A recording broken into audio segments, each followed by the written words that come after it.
Olá, está começando mais um programa Conexão Espírita. É um programa realizado pela Casa do Caminho, centro espírita que fica aqui no Cabo de Santo Agostinho, em Pernambuco. E hoje, dando continuidade à sequência de perguntas do Livro dos Espíritos, nós estamos com o nosso médium palestrante da casa, Frederico Menezes. Não é, Fred? É uma alegria enorme, a gente poder retomar o nosso programa Conexão Espírita, continuar com o estudo do Livro dos Espíritos, que nós convidamos as pessoas a estudarem, a participarem. Pega o livro em casa, adquira aqueles que ainda não possuem, porque é um livro que abre horizontes maravilhosos. Então a gente vai continuar com o nosso estudo, com mais esse programa. E hoje, no programa de hoje, a gente vai dar continuidade à sequência de perguntas que a gente parou, no episódio passado. Hoje a gente vai continuar o capítulo 3, intitulado Da Criação, com o tema Diversidade das Raças Humanas. Vamos falar um pouquinho de diversidade. E na pergunta 52, diz assim: de onde provém as diferenças físicas e morais que distinguem as raças humanas na Terra? Essa pergunta é muito interessante, porque muita gente se indaga assim, por que existem raças na verdade, características tão diferentes, dos habitantes da Terra, os asiáticos, os africanos. E Allan Kardec faz essa indagação de alguma forma para os espíritos, e eles responderam, deixaram para a gente claro que essa diversidade viria do clima, viria da cultura, viria do ambiente e viria da própria vida. Nós vamos ver adiante que o ser humano surgiu em lugares diferentes e em épocas diferentes. E, consequentemente, isso tem uma importância muito grande. Se a gente parar para ver, vocês devem ter assistido já em televisão, já ter visto em programas, o urso polar e o urso que não seja dos polos, eles têm uma diferença muito grande no pelo. Por quê? Porque o ambiente dos animais que nascem em lugares frios, eles apresentam uma capa de proteção. Já outros da mesma espécie, mas num clima diferenciado, não tem esta capa de proteção. A própria natureza se encarrega de organizar as condições propícias, e aí você tem essa diversidade. A mesma coisa acontece com o ser humano, fazendo analogia, entendendo que o ser humano, tendo nascido em lugares diferentes, em épocas diferentes, vai sofrer a ação do clima, vai sofrer a ação do contexto do local onde eles viviam, portanto é aquilo que eu falei sobre a cultura e o próprio fenômeno da vida em si. A próxima pergunta, Fred, digamos que já respondeu, mas eu vou fazer para vocês saberem. A pergunta 53 diz assim: o homem surgiu em muitos pontos do globo? Exatamente. Essa pergunta que foi imediata, porque Kardec ele usava uma técnica fantástica, Ele fazia a pergunta e depois, para consolidar a resposta, para saber se era exatamente aquilo, ele lançava uma pergunta que se assemelhava, que se aproximava. E aí os espíritos dão aquela resposta, essa que em cima da questão da pergunta, que diz o seguinte: sim, o ser humano ele nasceu em vários pontos do planeta e não apenas num só local. E está relacionado também com a questão de Adão ter sido o primeiro habitante do nosso mundo. Então, o ser humano nasceu há muito mais tempo do que a própria ciência atual consegue detectar. A gente está aqui há muito mais tempo e em diversos locais. Daí porque nós temos essas diferenças. E tem mais. Mais adiante você vai ver aí, não importa se a pergunta vai levar a gente a repetir a resposta, nós vamos verificar que, além do fator clima, do local, da cultura, do contexto da época, nós temos também depois o cruzamento entre raças, cruzamento entre características diferentes que deu origem a outros seres humanos com outras características. Bom, Kardec, não satisfeito, ele vai, como o Fred falou, ele vai perguntando de novo com outras palavras para certificar. E aí, na 53, letra A, ele pergunta assim: essas diferenças constituem espécies distintas? Não, a espécie é a mesma, a espécie humana. Apenas as características físicas diferem. E, naturalmente, que entra a questão dos idiomas e tudo mais, que faz parte de outra abordagem. Mas a espécie humana, não são outras espécies. O asiático não é uma outra espécie. O latino-americano não é outra espécie, o europeu não é uma outra espécie. Todos formamos a espécie humana. Apenas localidade, clima, característica de contexto, como eu havia dito, traz uma característica diferente para as expressões dessa mesma espécie humana. São diferentes etnias, né? É. E aí na pergunta 54, Kardec faz assim: pelo fato de não proceder de um só indivíduo a espécie humana, como o Fred bem colocou, né? Devem os homens deixar de considerar-se irmãos? De forma alguma, todos nós somos, na verdade, espíritos. É claro que Kardec está fazendo perguntas referentes à condição humana, seres encarnados. Mas não podemos esquecer que nós somos espíritos, e todos os espíritos foram criados por Deus. Nós somos irmãos exatamente porque possuímos o mesmo DNA divino. Viemos da mesma fonte, surgimos do mesmo amor e, portanto, precisamos desenvolver essa empatia, esse senso de proximidade, esse respeito, porque o outro somos nós. Né? E a gente se identifica exatamente porque a nossa natureza é a mesma, essencialmente. Nós temos a mesma origem divina e temos também a mesma destinação gloriosa. E Fred, eu vou fazer que nem Kardec. Vou perguntar pontos que você já trouxe, mas para ficar mais claro, né? Já que a gente está falando de diversidade das raças humanas, eu queria perguntar qual é o nosso papel como espíritas cristãos nesse mundo tão diverso, né? Nessa diversidade que somos. É respeitar imensamente a diversidade, porque a riqueza da vida está exatamente na multiplicidade, na diversidade. A diversidade é que produz a riqueza da experiência da vida. E ao mesmo tempo, quando a gente desenvolve a empatia, quando a gente desenvolve a alteridade, a gente supera preconceitos. A gente começa a identificar que ninguém é maior ou melhor do que o outro porque pertence a esta ou aquela etnia, porque fala esta ou aquela língua, porque tem esta ou aquela cor de pele. Isso são fatores secundários no processo. O importante é que somos espíritos em evolução. E pela reencarnação, veja que interessante, nós nascemos em diversas etnias, né? Nós nascemos em gêneros diferentes, nascemos homens, nascemos mulheres, e portanto não tem qualquer fundamento de lógica e científico, qualquer tipo de distinção, de separação ou de preconceito contra raça, cor, gênero ou condição socioeconômica. Então, a doutrina espírita, a filosofia espírita, ao mostrar essa diversidade que é a riqueza da vida e ao demonstrar a reencarnação, explicando que a gente reencarna em lugares diversos, em épocas diversas, é um caminho luminoso para que a gente supere todo e qualquer preconceito e sejamos corações cada vez mais inclusivos. É isso aí. Bom, agora a gente vai para um outro tema dentro desse capítulo que particularmente eu gosto muito, que é pluralidade dos mundos. Na pergunta 55, Kardec faz assim: são habitados todos os globos que se movem no espaço? Só a vaidade e o orgulho da criatura humana na Terra consegue conceber que esse infinito do cosmos só existiria vida em nosso pequenino, minúsculo e atrasado planeta. A Via Láctea tem hoje, segundo cálculos aproximados, cerca de 250 bilhões de estrelas. Supondo que tenhamos 2 planetas em volta de cada estrela, você tem um número considerável de mundos. E a nossa Via Láctea, que é a nossa galáxia, é apenas uma, é um grão de areia perdido. O Hubble já fotografou para a gente mais de 1 trilhão de galáxias no universo conhecido. Então, supor que só existiria vida na Terra é apequenar ou negar a providência divina, a grandeza de Deus, e é estreitar demais o nosso conceito, o nosso senso de observação. A Terra, segundo os espíritos, é dos mais atrasados e não é o foco nem é o principal elemento de inteligência e desenvolvimento moral do universo. Verdade.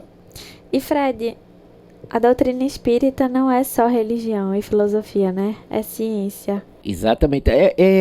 A proposta espírita, Juliana, é muito interessante porque ela veio no tempo certo fazer a ligação, a ponte entre essas 3 asas fundamentais para o progresso da humanidade, não é? A ciência, que nos leva a indagar e a conhecer a natureza em volta e a vida, a filosofia que nos leva a trazer as conclusões, a interpretação desse conhecimento, e a religiosidade que nos faz não só a ligação com Deus, mas nos faz desenvolver o sentimento do sagrado dentro da gente.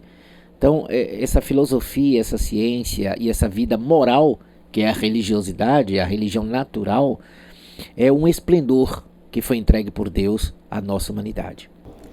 Com certeza, o Consolador prometido. Bom, na pergunta 56, Kardec faz: é a mesma a constituição física dos diferentes globos? Não, obviamente é natural, por exemplo, que hoje já se sabe, a nossa astrofísica já avançou bastante e já se comprovou, a gente sabe que os diversos mundos têm constituição atmosférica diferente, existem elementos predominantes em determinados mundos que não são predominantes no nosso. Aqui na Terra predomina o oxigênio, o hidrogênio, o gás carbônico, né? Predomina, tem a presença do azoto e outros elementos, porém em outros mundos a predominância não é do oxigênio nem do hidrogênio, já é do azoto, já é de outros elementos que formam as características desse mundo. E aí é fácil concluir que se os mundos têm constituição diferente, obviamente que as suas humanidades, a sua população, vai ter organismo diferente do organismo nosso aqui do nosso planeta. Na pergunta 57, Kardec fala: não sendo uma só para todos a constituição física dos mundos, seguir-se-á tenham organizações diferentes os seres que habitam? É exatamente isso que a gente colocou na questão anterior. Exatamente, perfeitamente. Às vezes o que dificulta as pessoas aqui na Terra conceber a vida em outros mundos é porque a gente tem uma ideia de que o ser humano na Terra é o ponto central e máximo da criação divina. Então a gente não consegue conceber que existiriam seres com configurações diferentes, talvez com alguma forma diferente, embora, segundo os bons espíritos, a configuração humanoide é a que mais predomina no universo, mais predominaria no universo. Porém, com organizações fisiológicas obedecendo às características de cada mundo. Como o nosso corpo é formado por determinados elementos, o organismo físico de outros mundos também teria essas mesmas características que nascem da natureza desses mundos. Então, muitas vezes as pessoas dizem assim: mas tal planeta não tem a mesma pressão atmosférica nossa, não tem a água como nós a conhecemos. Como se Deus não tivesse recursos para fazer a vida se desenvolver fora das características da água, do elemento aquoso, como nós conhecemos. Como se não pudesse existir organismos adaptados a determinados planetas com características diferentes da nossa. Aqui mesmo na Terra, a gente tem um exemplo disso. Você tem os peixes em águas menos profundas têm determinadas características. Já os peixes que vivem em regiões abissais, onde a luz do sol não penetra, o que é que acontece? A natureza dotou esses peixes e essa vida marinha de uma luz própria. Eles desenvolvem uma luminosidade própria. Crateras de vulcões. Hoje já se sabe que existem formas de vida que respiram o enxofre, que para nós é altamente tóxico. Estou falando do nosso próprio planeta. Características de vidas diversas no nosso próprio mundo. Agora imagine a capacidade do poder criador em outros mundos, na diversidade do poder da criação. Bom, na pergunta 58, Kardec fala: os mundos mais afastados do Sol estarão privados de luz e calor por motivos de esse astro se lhes mostrar apenas com a aparência de uma estrela? Aí nós faríamos uma outra pergunta: será que em toda essa natureza vastíssima, criativa, diversa, a luminosidade e o poder da vida só viria da luz das estrelas?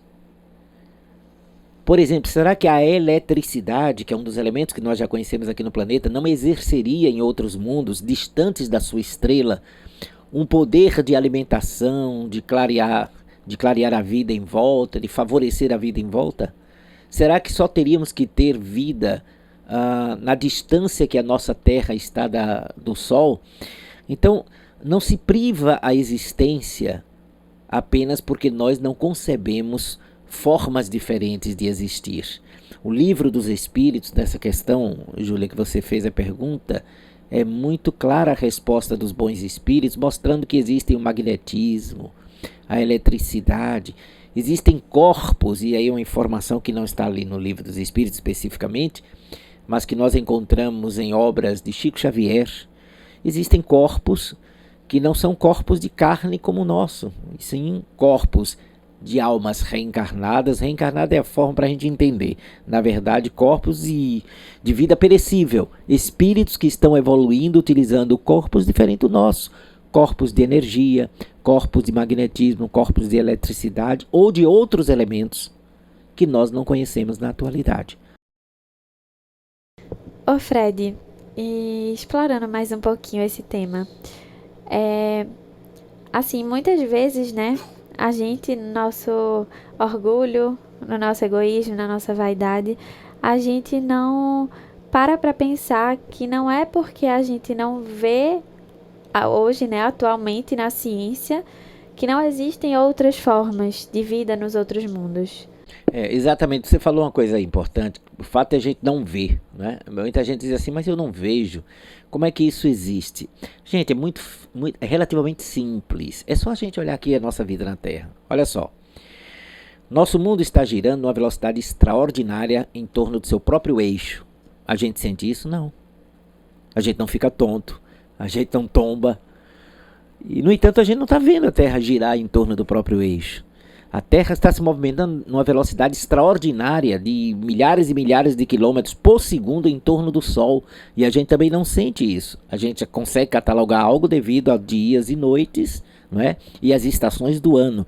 Mas nós não sentimos. Parece que a Terra está parada. A gente está aqui conversando e ninguém está vendo aqui nada girando. E está. A gente não vê a força da gravidade. Mas nós estamos aqui tocando o solo e não estamos flutuando porque tem a gravidade. Então, supor e interpretar que só possa existir aquilo que a gente vê é uma atitude temerária. Isto no começo do século XX era até compreensível. Mas à medida que a nossa ciência avançou e os nossos aparelhos, a nossa tecnologia se aperfeiçoou, hoje a gente consegue detectar expressões da vida que são invisíveis aos nossos olhos. Por exemplo, os raios ultravioletas ou infravermelhos. A vida microscópica que ninguém concebia graças a Louis Pasteur. Hoje a gente sabe que tem a vida microscópica. Entre mim e você aqui, existem infinitas formas de vida concreta, real, e nós não estamos vendo. Então a vida ela se projeta em dimensões e em ângulos infinitos. E o ser humano aqui na Terra precisa ampliar a sua consciência. Precisa dilatar o seu senso de percepção. Porque a nossa evolução espiritual vai favorecer sim a abertura de nossa sensibilidade para a gente entender a infinitude da vida. E passarmos a compreender que existe muito mais vida no cosmos e em torno de nós do que a gente possa conceber. Aí fica até mais fácil a gente conceber o mundo espiritual. Verdade. Bom, a gente agora vai entrar no capítulo 4 do Livro dos Espíritos, intitulado Do Princípio Vital. Uma continuação, né, Fred, de tudo que a gente já está falando. E o primeiro tema é seres orgânicos e inorgânicos. Na pergunta 60, Kardec faz assim: é a mesma a força que une os elementos da matéria nos corpos orgânicos e nos inorgânicos? Sim, é o fluido vital, né? Na verdade, a energia vital vem de vida, e corpos orgânicos são aqueles que têm expressões de vida, têm capacidade de movimento. O inorgânico não teria essa capacidade de movimento. Portanto, a vitalidade se apresenta nos corpos inorgânicos. Nos orgânicos tem um campo de energia elétrica que funciona ali, preparando o caminho para a vitalidade. Para existir vida em um corpo orgânico, tem que ter esse fluido, esse princípio vital. Tem que ter, senão não vai ter vida, matéria. Não é? Só que esse fluido vital ele só vai ter sentido, ele só se caracteriza quando ele se liga a um organismo. para poder dar vitalidade. Vital vem de vida, né? Então, é essa colocação. Vem uma pergunta aí adiante, a gente que estuda o Livro dos Espíritos, a gente sabe, quando Kardec pergunta se isso seria um elemento a mais, o que é que seria esse fluido vital. Mas vou esperar para poder ela perguntar. Bom, na 61, né, ele fala a diferença entre a matéria dos corpos orgânicos e a dos inorgânicos. A matéria, na verdade, o princípio é o mesmo, a coesão molecular, origina-se do mesmo fator. Tudo é uma variante do fluido cósmico universal, portanto o fator é o mesmo. A diferença é que nos seres orgânicos você tem o princípio da vida. É isso. E na pergunta 62, Fred já respondeu que fala assim: qual a causa da animalização da matéria? Exatamente, é a presença do fluido vital. É ele que dá a vida à matéria. Sem o fluido vital, a vida não vai ter presença.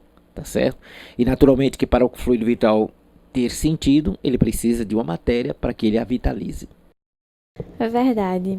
E, gente, se vocês quiserem saber mais, se aprofundar nesses assuntos, a doutrina espírita é vasta, em muitos livros e muitas obras maravilhosas.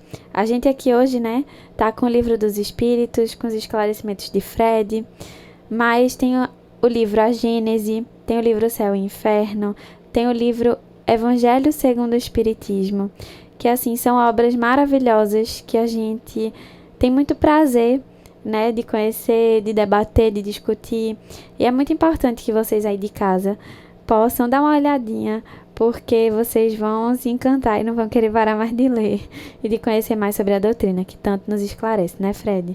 Isso mesmo, é uma maravilha, né? Os que você mergulhar em livros como esse é você fazer uma viagem extraordinária, né? Tudo aquilo que as pessoas ficam indagando, perguntando sobre a vida, vida após a morte, mediunidade, os mortos se comunicam. Aí você tem um livro dos médiuns. Exatamente. Né? Você tem coisas fantásticas. Isso que a gente está falando, tudo isso que a gente está falando agora do livro dos Espíritos, você tem a Gênese, os Tem a milagres Gênese. e as predições segundo os Espíritos. Então, ler Kardec é penetrar num mundo fascinante, colossal para todos nós. É verdade. Bom, continuando, né? Vamos para a pergunta 63. Kardec fala assim: o princípio vital, esse que Fred tanto fala, reside em algum agente particular ou é simplesmente uma propriedade da matéria organizada? Numa palavra, é efeito ou causa? Olha, os Espíritos dizem que é uma e a outra coisa, né? Porque, na verdade, ele é feito porque o fluido vital, ou o princípio vital, é uma variação do fluido cósmico universal, que é a matéria elementar primitiva. Vocês estão lembrados que a gente, no começo do nosso programa, a gente começou a abordar, falou sobre o fluido cósmico universal, que é a matéria principal, inicial, de onde tudo e mais que existe é uma variante disso. O fluido vital também o é. Mas ele é, nesse caso, também efeito, porque ele é uma variante do fluido cósmico universal. E ele é causa porque quando ele se junta à matéria, ele vitaliza a matéria. Ele dá um sentido de movimento para a matéria. Então, por isso que os espíritos responderam que esse fluido vital é uma e a outra coisa também. É isso. Bom, na pergunta 64, tem assim: vimos que o espírito e a matéria são dois elementos constitutivos do universo. O princípio vital será um terceiro? É aquilo que nós colocamos agora há pouco. O princípio vital, na verdade, ele surge de uma variação da força criadora inicial, né? Que ele dá origem ao que nós chamamos de fluido vital. Vimos no programa, acho que no programa anterior, vocês podem até acessar e lá atrás, está registrado aqui no nosso canal no YouTube, que existiria Deus, o espírito e a matéria. São os três elementos constitutivos da vida e do universo. Tudo mais é sempre uma variante da matéria elementar primitiva. Tudo. Nosso corpo espiritual, a energia vital, a eletricidade, o magnetismo, o ar, as paredes, tudo que existe é uma variação do fluido primacial, do fluido inicial, que é o fluido cósmico universal. E Kardec complementa, né? Na pergunta 64A.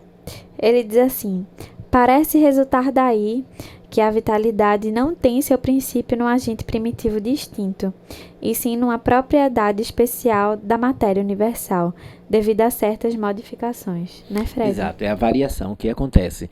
Isso é para mostrar exatamente que ele não é um elemento diferente, distinto. Ele é uma alteração desse mesmo fluido cósmico universal.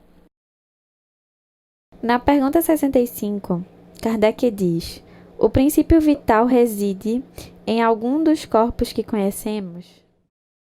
Se ele reside, Se ele reside em algum dos corpos que conhecemos. não, ele age sobre os corpos. Ele parte dessa energia primeira. Veja que o Kardec ele vai sempre remontando a questão, né, para que a gente consolide o conhecimento. Leia aí para o público, veja só, leia para o público que você tem aí do Livro dos Espíritos a resposta. Os espíritos dizem assim: ele tem por fonte o fluido universal. É o que chamais fluido magnético ou fluido elétrico animalizado. É um intermediário, o elo existente entre o espírito e a matéria, como o Fred falou. Exatamente. Então veja só, eu fiz questão que ela lesse, porque a resposta dada pelos espíritos, ao meu ver, a gente quando está estudando, eu considero essa uma das respostas mais objetivas sobre esse tema que é meio árido. Mas veja como eles foram muito claros, que ele é um intermediário, oriundo do fluido cósmico universal, e ele faz o elo de ligação para dar vida aos corpos inorgânicos, para vitalizar os corpos orgânicos, os corpos orgânicos. Mas ele é uma variação desse fluido cósmico universal. 3, vou repetir para que a gente fixe bem: Deus, Espírito e matéria. Matéria principal, fluido cósmico universal. Todo tipo de matéria e de manifestação de elementos que existe é uma variação disso. O fluido vital, alguns podem chamar de fluido elétrico, fluido magnético. Pode dar até o nome que desejar, mas ele é uma variação dessa força criadora divina a partir do elemento primordial, fluido cósmico universal. E Kardec, não satisfeito, ele pergunta novamente, na pergunta 66. O princípio vital é um só para todos os seres orgânicos?